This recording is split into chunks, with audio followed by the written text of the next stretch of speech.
Live from the Salvation Army National Headquarters, this is the Fight for Good podcast.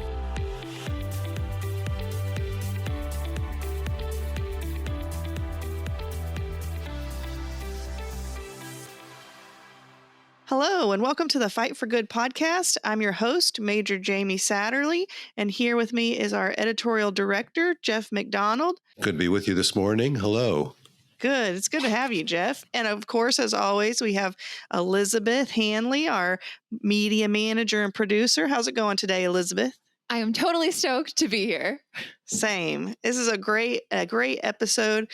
For today, we're going to be sharing an interview that we had with Major Molly Shotzberger, who served for quite an extended period in the kind of aftermath of 9/11. She served in various forms and functions there, everything from emotional spiritual care to just kind of being there, a presence, getting people water, all the kinds of things that you need and are supporting people in the aftermath of a disaster. Jeff, can you tell me a little bit about how Major Molly came on your radar and then how we decided kind of to focus on her story this year? Yeah, her name has come up so much in any discussion about emergency disaster relief on the part of the Army. And her service at 9/11 is really legendary. So we know that she had done an initial report in the aftermath of 9/11. We wanted to do a follow-up with her, especially, her article in the September War Cry deals with her really talking about her experiences there, as you've heard in the interview, and, how dramatic and profound her service was and that of other Salvation Army personnel. But we wanted in this podcast to get her feedback on what lessons were learned from that experience on the part of the Army, and she certainly answered that as well. Yeah, it's very interesting, to hear all those things. It's incredible to me that it's now been 20 years. I can remember back, just like it was yesterday to those days. But being far away in Texas, I didn't really know anybody from the Army who had kind of responded in this way. I was aware of what the Army was doing, but hadn't really heard any firsthand stories of what that looked like. So it was really good to be able to touch base with her and hear her experiences. And even now, 20 years later, how that's still affecting her life and her ministry. So it's a great interview. Yeah. And, you think about all that's happening in our world today.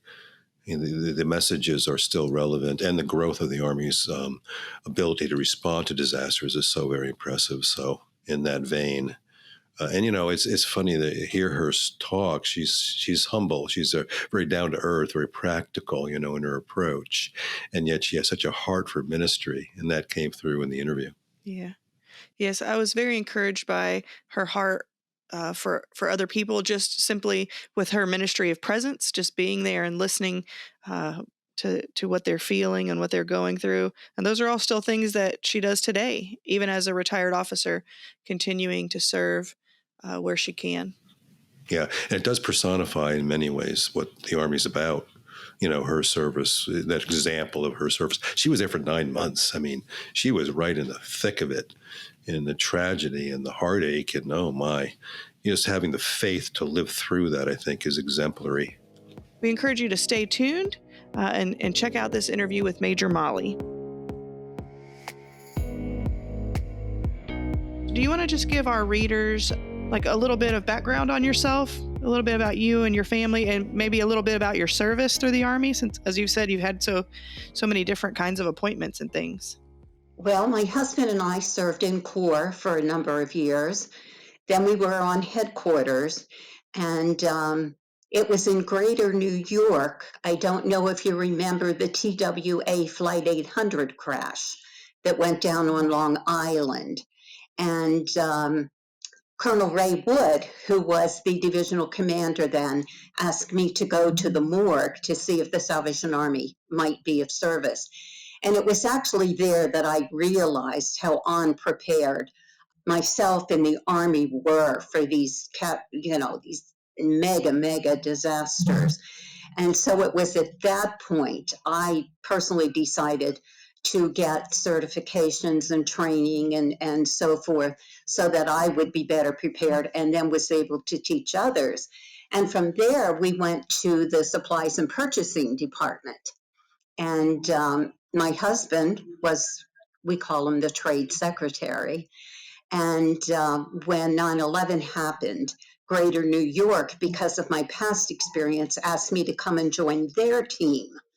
And so that's how I became part of the 9/11. We have a wonderful family. We have a daughter, 4 great-grandchildren, 3 other grandchildren. So it makes me feel old. Most of them are in Kentucky. Granddaughter is in Texas. Don't get to see them very often, but they support me in all that I do. So I know you've had education in spiritual counseling. Is that correct? Yes. Yeah. Could you just elaborate on that? What did that involve? Well, and actually through critical incident stress management, they have courses there, and the Army since has developed.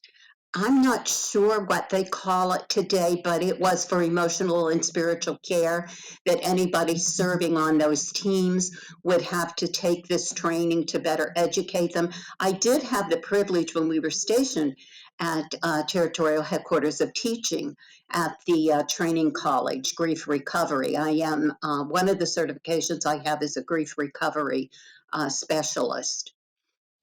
That's fascinating. We're talking about it from the angle of emergency disaster services, but it's so relevant for today and all that we're going through with, trauma and the mental health epidemic and all of those kind of things. They translate well, those skills. They do, and post-traumatic stress syndrome is a real problem. When we first retired, I was a volunteer chaplain at our local hospital. They could only afford to hire one.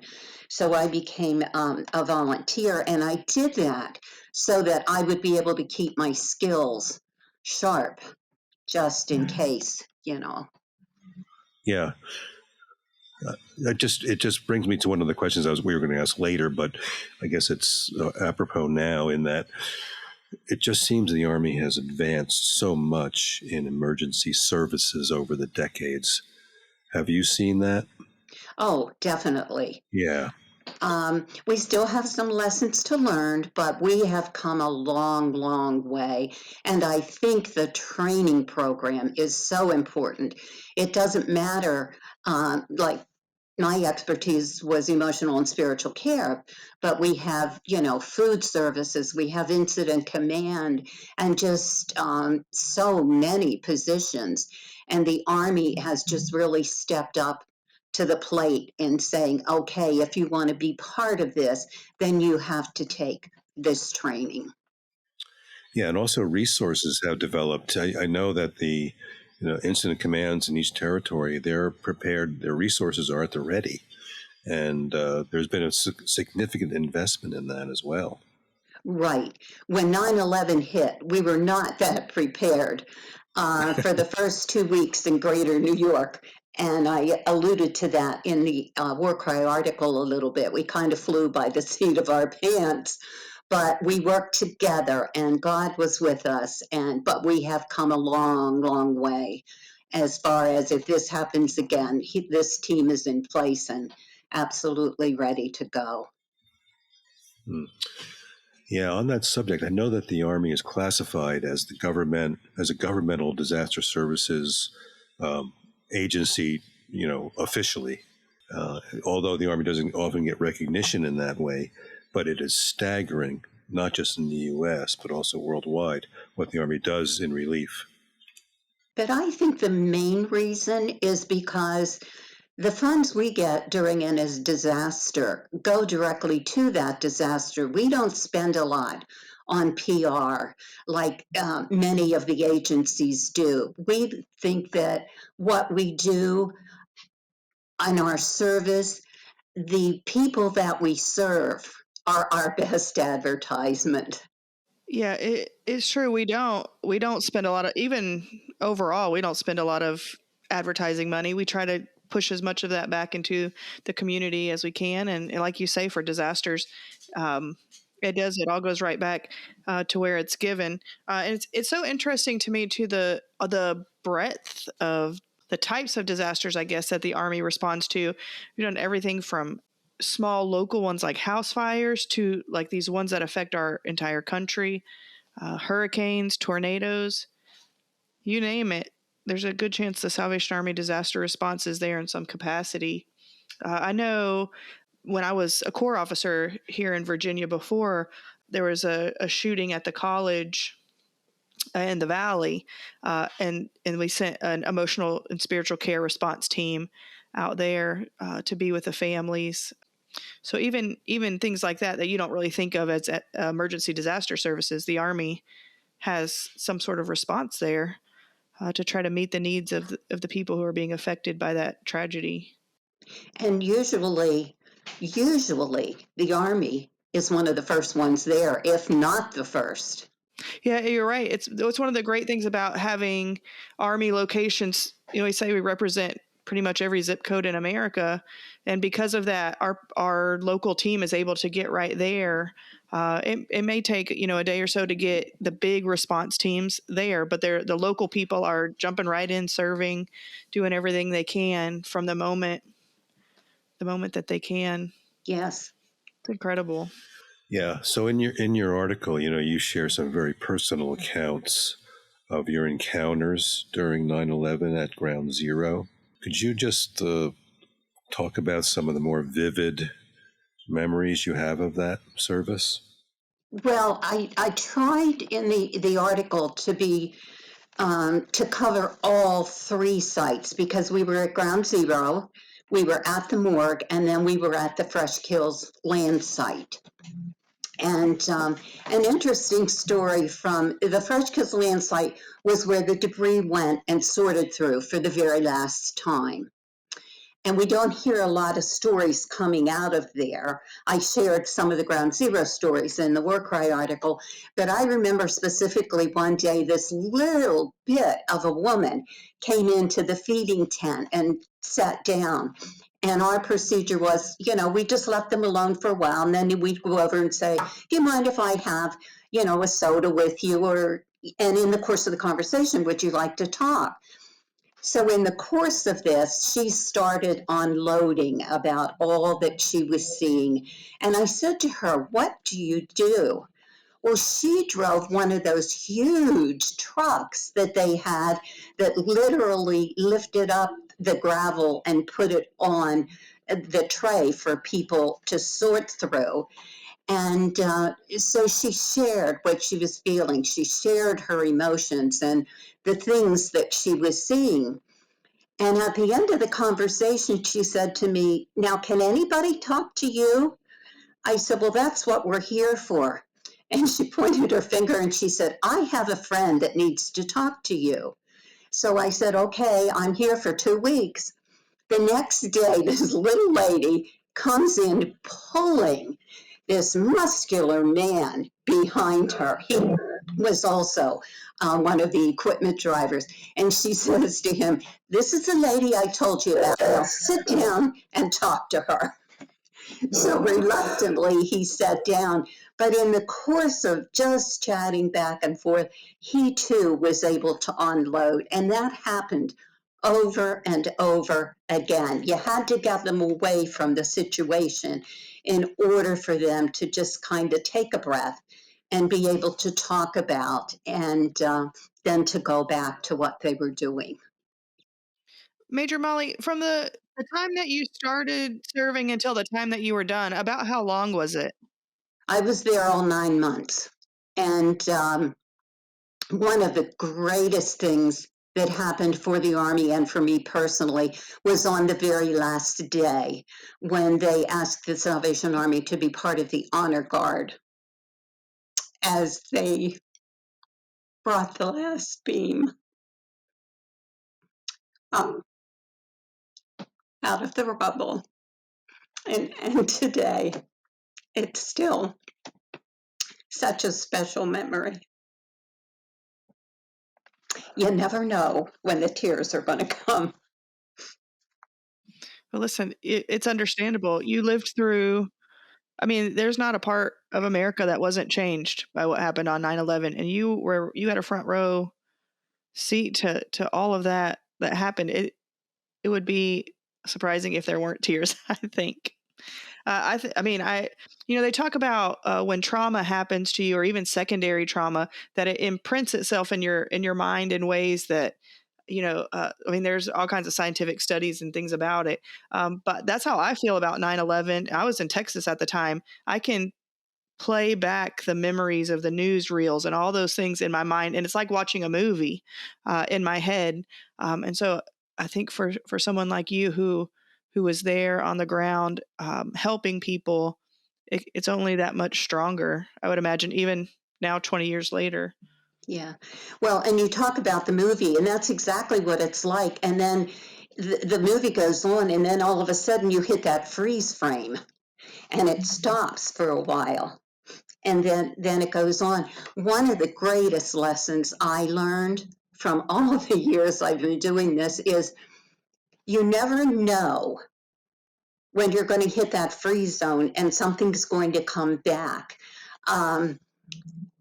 Couple of years ago, I was down in Kentucky visiting the family, and on the way back, I was with my cousin and her husband, and they had the RV, and I had never been to Shanksville. So they decided they were going to surprise me and stop by on the way home. And we got there, and I walked out on the platform. And as I was walking out, it just happened. The tears just started. And as I overlooked the field where all of those people had died, I mean, my heart just broke. And I said to my cousin, I have to get out of here. And I found a little corner, and I literally sobbed. And I was surprised, but then later I wasn't surprised that I had such an emotional reaction. It was just seeing it and the emptiness and remembering. And I'm sure that happens for a lot of people. Yeah, I mean, there's no empathy in those situations is certainly emphasized when you're right there with people experiencing it, and I guess that's a big part of the Army's ministry, the ministry of just being available. I do have a question for you. Looking back now, I'm just wondering what enduring lessons you might take from your experiences in providing such service, in what it means for our country, what it means for the Army, especially in this day and age when there's a lot of polarization, there's a lot of tribalism and people being antagonistic, etc. And yet here's this service, this sacrificial service that you've offered through the years. What lessons do you derive from your experience that might be helpful for people to know? Well, I think one of the things, speaking from an emotional and spiritual care perspective, one of the things we learned was that we have to be better prepared to deal with other cultures and other religions. It's so easy to kneel down with somebody and to pray with them. But if they don't pray the same way we do, it's difficult for them sometimes. So what the Army has begun to do is to have materials available for the other cultures, the other religions. I remember the one day I was at the morgue that day, and we got a big, big box of rosary beads. And we were doing prayer services at the time. So when we put them out on the table in the tent, it was amazing. I mean, the people just flocked around it because we were meeting their need at that time. We've learned that the Jewish people really like to have their prayer book there. So that's another lesson we learned. There are short prayers that other religions say. So that was a big wake-up call, I think, for our team, that we just have to remember that there are other people there besides those that we work with every day. Another lesson I learned was actually from the people themselves. The determination that when something goes wrong, they will find a way to do something regardless of the obstacles. I think it was Joseph Kennedy that said, when the going gets tough, the tough get going. And we saw that in New York over and over again. We had so many volunteers that at a point we had to just say to them, we have right now, let me have your name and so forth. So what some of the people did, and I don't know if you remember seeing on the news, there were crowds of them, and whether it was late at night, early morning, as we drove up out of Ground Zero, there was a multitude of people with signs. Thank you for your service. And they'd clap, and it was funny because we were used to handing out the cold water, and they would give us bottles of cold water, or a candy bar or something. But they were so resourceful. And I just remember the lesson on the American spirit, how everybody came together and literally were one. There wasn't, well, I'm from this place or I'm from that place or I believe this and I believe that. Everybody just came together to try to help those who in the beginning were just searching so hard to find somebody, still alive. And it still amazes me today. And I have to admit, I am worried about another attack. With the situation today, you just don't know what's going to happen. But I have no doubt in my mind that people will come together. They will be resilient, and wherever they are. I don't know if that answers your question. Oh, those are great answers. Yes, indeed. And I was just curious, I appreciate your thoughts on that, especially, it often takes tragedy to bring people together, but if we can get there earlier, it's always good. And the Army is good for that. One of the other things I learned is that God always provides. In the early days, and I'm talking first couple of days, when the buildings had collapsed and the area, the drugstores and the other stores, people just left them because there was so much debris. And we actually ran out of bottled water before it started coming in by the pallets. And our team had met, and because I was the team leader, it was mostly guys, so I laugh about this today. We always prayed, and brought our needs before the Lord. And they said, okay, we need water. You're the team leader. You go find the water. Yeah, thanks a lot, guys. But I walked around before the perimeter was set up. I walked around and just to see if anybody had any water, and they didn't. I mean, we were all in the same boat. So I went out to where one National Guardsman was kind of standing guard, because at that point then the huge trucks were coming in from all over the United States, and didn't know where they were going. They just wanted to come in. So I heard the conversation, and the guardsman said to him, well, I can't let you down where they're working, but he said, could you wait here a minute? And he came over, and I said, is there a problem? And he said, yeah, this guy has a whole truckload of something. And he said, I don't know what to do with them. And I said to him, I don't know what it is either, but I am sure we're going to need it eventually. So I crawled into the truck with the guy, and I guided him back to where our site was. And as we stopped, I looked at him and I said, and by the way, what's in the truck? He said, ma'am, this truck is loaded from top to bottom, front to back, with pallets of water. I looked at him. I wanted to hug him, but I restrained myself, and I said, "You're an answer to prayer." And his response was, "Ma'am, I've been called a lot of things, but never an answer to prayer." And so, an example of how God just provided what we needed when we needed it. Of course, I had fun saying to the guys, "You can unload the truck. I found the water." Right. You say, I did my part. Got that right. Me and God, we got this covered. I was intrigued by some of the, I think it was your article, maybe by Colonel Webster, how people were very receptive to prayer during this whole recovery period. They were.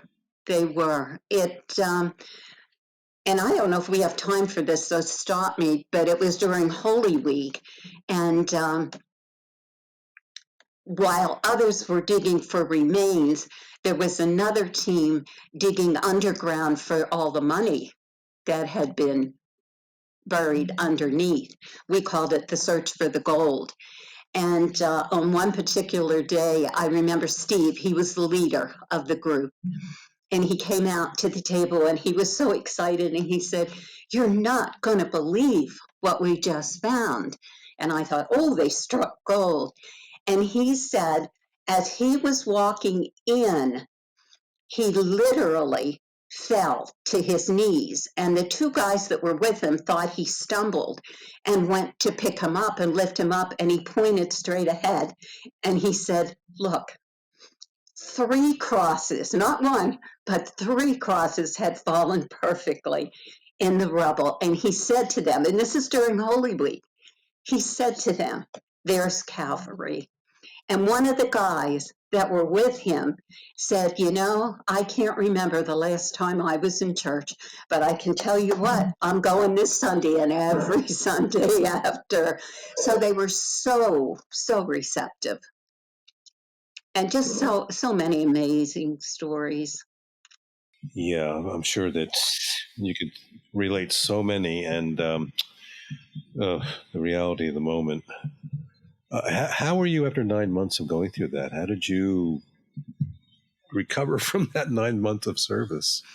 It's interesting because that's one of the things that the Army has improved on. We did not do a great job in the aftercare of those who had been there for so long. And actually, what happened to me was I was so busy debriefing others and being involved that I never had that for myself.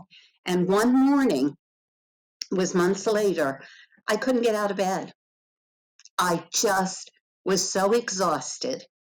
And I knew what was happening. And I said to my husband, I can't get up today.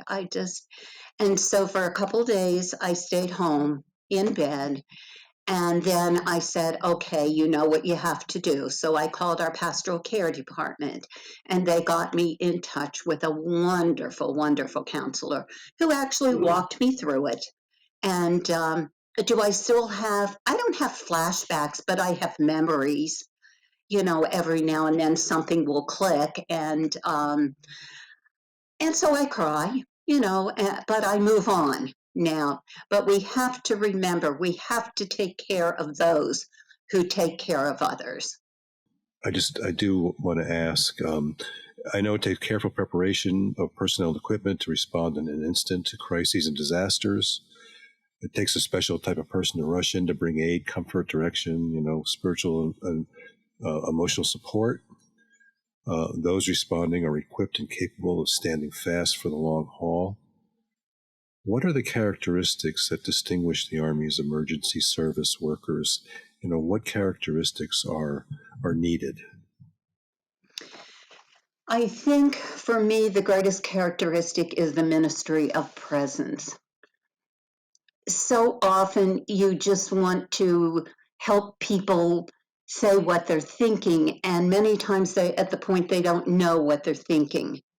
And I think our ministry of presence, just being there, holding a hand, putting a hand on a shoulder, hugging someone, I think that's the greatest asset. And I think that's what the Army brings that other agencies don't. The real compassion, because we know the one who gives us that compassion, who gives us that love. And I'm sorry, there's a cell phone ringing. What's happening? But I think our ministry of presence is really, and I think it has to be a person who finds a way in the midst of the disaster to find a safe spot for them. For instance, if I was driving in early in the morning or late at night, I would always have Christian music on the radio station. And that for me helped me when I had to face the catastrophe of the day. And I think, again, it's because of our relationship with Jesus Christ that we're able to hold on to those things, to give us what we need to meet the needs at the point of need. I think it has to be a person who, while they may be well educated, they have to put the education behind them and use more common sense. I remember saying to some of the psychiatrists on our team, throw the book away. We're not here to solve lifelong problems. We're here to get them through the moment. And so they have to be willing to kind of change course. Well, we, encourage people to pick up the September issue of the War Cry and read your article or find it online because in it you do, give some vivid remembrances, recollections of your service there.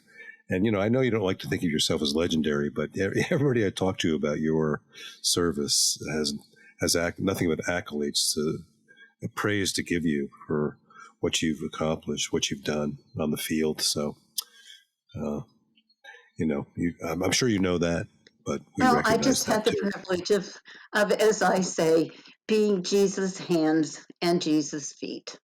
And that's what I've been called to do. So I'm glad to hear that that I've done that. Okay, I have to ask that real quick. How did that calling first come to you?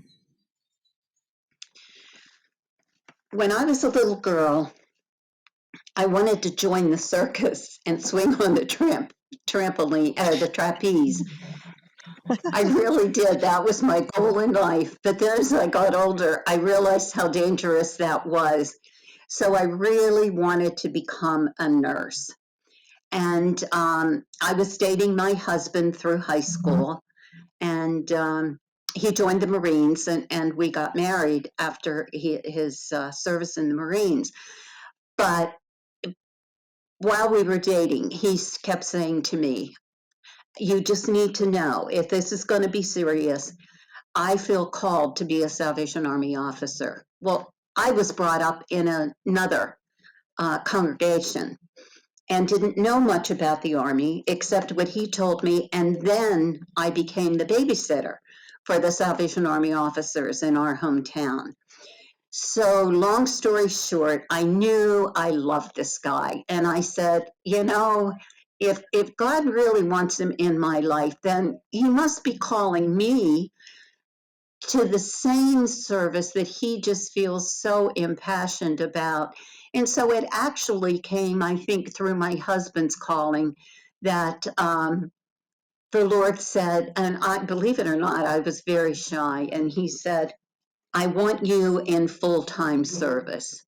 And I thought, well, nursing was full-time service, but being a Salvation Army officer would be full-time service too. And I think from the nursing, the compassion, the caring, I think the Lord has used that for my emergency disaster services. Thank you for listening with us today to The Fight for Good with Major Molly Shotzberger. We would encourage you to check out the September issue of the War Cry magazine, where you can read more of Molly's thoughts and experiences there. That's going to end this episode of the Fight for Good podcast. Be sure to subscribe to the Fight for Good wherever you listen to podcasts, and don't forget to follow the War Cry and Peer on Facebook, Instagram, and Twitter. Until next time, this has been the Fight for Good podcast. See you later. Subscribe to Fight for Good wherever you listen to podcasts.